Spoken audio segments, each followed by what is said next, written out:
Assalamualaikum warahmatullahi wabarakatuh. Apa kabar semuanya? Anak-anak, ketemu lagi dalam materi IPA bab 2, sistem reproduksi pada tumbuhan dan hewan. Pada bab 1 kita telah membahas materi sistem reproduksi pada manusia. Jadi bab 2 ini kita nanti difokuskan pada materi reproduksi pada tumbuhan dan hewan. Patut kita syukuri kepada Allah bahwa setiap hari kita makan sayuran, kita makan ikan, kita makan daging, nggak pernah habis. Ini karena kemampuan tumbuhan dan hewan untuk berkembang biak atau melakukan reproduksi. Nah, pada materi kita kali ini akan saya bagi menjadi beberapa bagian. Bagian pertama kita nanti fokus membahas tentang reproduksi pada tumbuhan. Nah, pernahkah kamu mengamati tumbuhan di sekitar rumah atau sekolah kamu?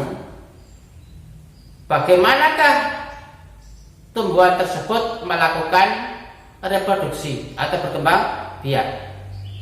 Nah, pada bab ini kita nanti akan mempelajari berbagai macam cara reproduksi kelompok besar tumbuhan tersebut. Ada tumbuhan biji terbuka, ada tumbuhan berbiji tertutup, ada tumbuhan paku. Nanti kita bahas pada materi kita kali ini. Nah, tumbuhan Angiospermae itu dapat mengalami reproduksi baik secara aseksual atau vegetatif dan secara seksual atau generatif. Yang pertama kita nanti akan membahas reproduksi aseksual atau secara vegetatif.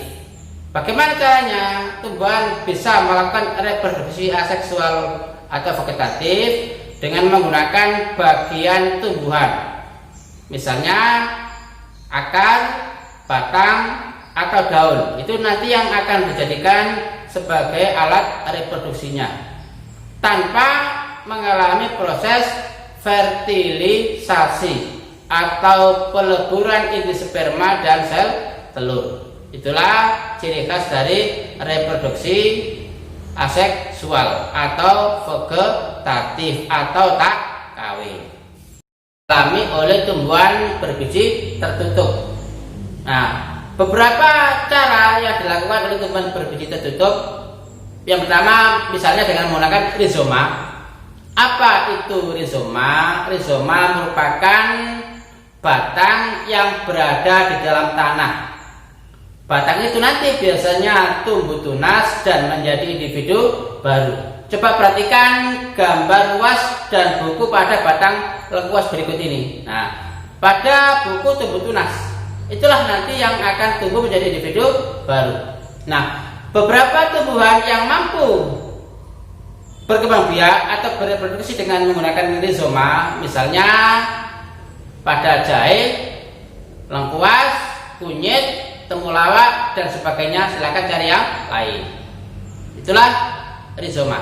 Berikut stolon atau geragi. Hampir sama sebenarnya, cuma stolon itu merupakan batang yang menjalar di atas tanah. Coba perhatikan gambar stolon pada tumbuhan stroberi berikut. Ya, ini. Pada batang yang menjalar itu nanti akan dapat menjadi individu baru. Contohnya biasanya pada arbei, tumbuhan semanggi, stroberi, dan pegagan. Yang ketiga, kalau kita lihat ini dengan cara umbi lapis, ini biasanya terdapat pada bawang merah. Jadi kalau kita amati gambar bawang merah, ini pada bagian samping tumbuh kuncup, orang nyebutnya siung. Nah, itulah nanti akan menjadi individu baru. Beberapa tumbuhan yang mampu berkembang biak dengan umbi lapis, misalnya bawang merah, bawang putih, bunga bakung dan sebagainya. Silakan anak cari contoh yang lain. Yang keempat dengan umbi batang. Nah, coba amati sebuah kentang. Jadi pada sebuah kentang ini terdapat mata tunas atau kuncup.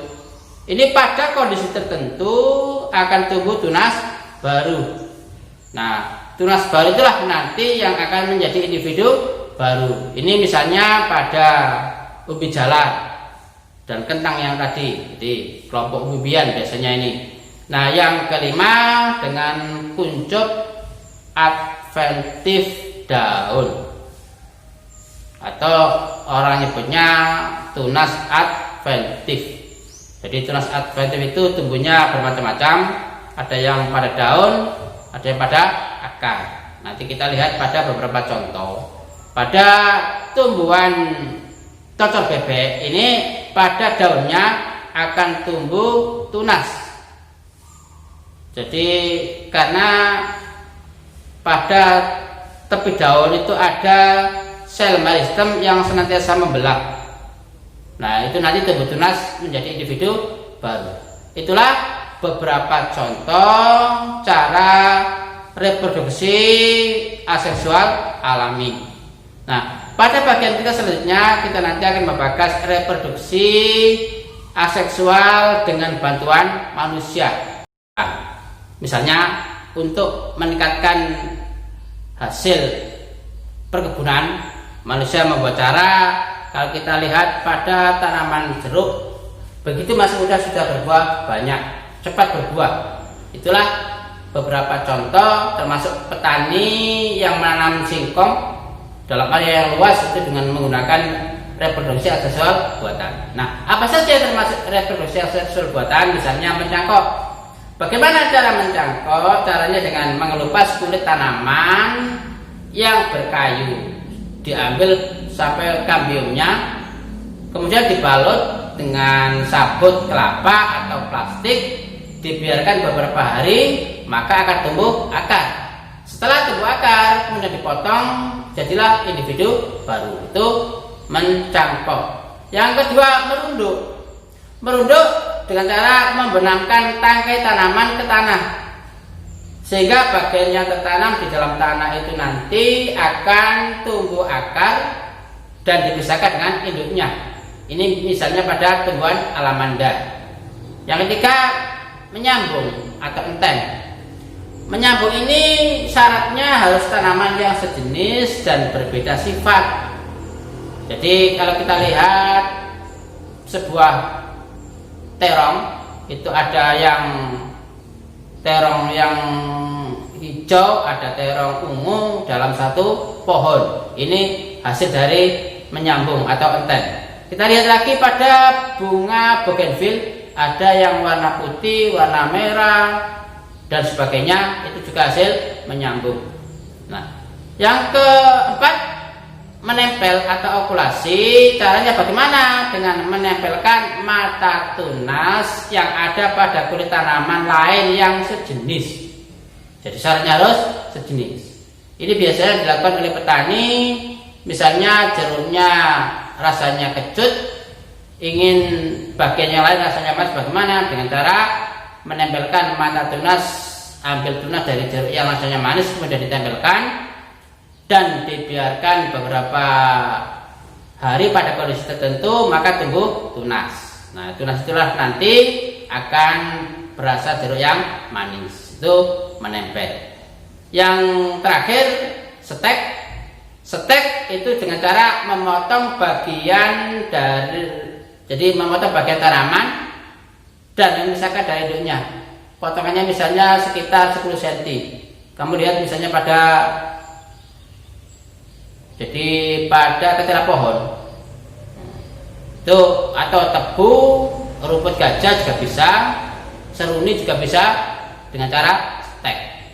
Jadi itulah beberapa cara yang dilakukan oleh orang dalam rangka meningkatkan hasil budidaya tanamannya. Demikian, mudah-mudahan video singkat ini bermanfaat. Akhirnya ihdinas siratal mustaqim. Wassalamualaikum warahmatullahi wabarakatuh.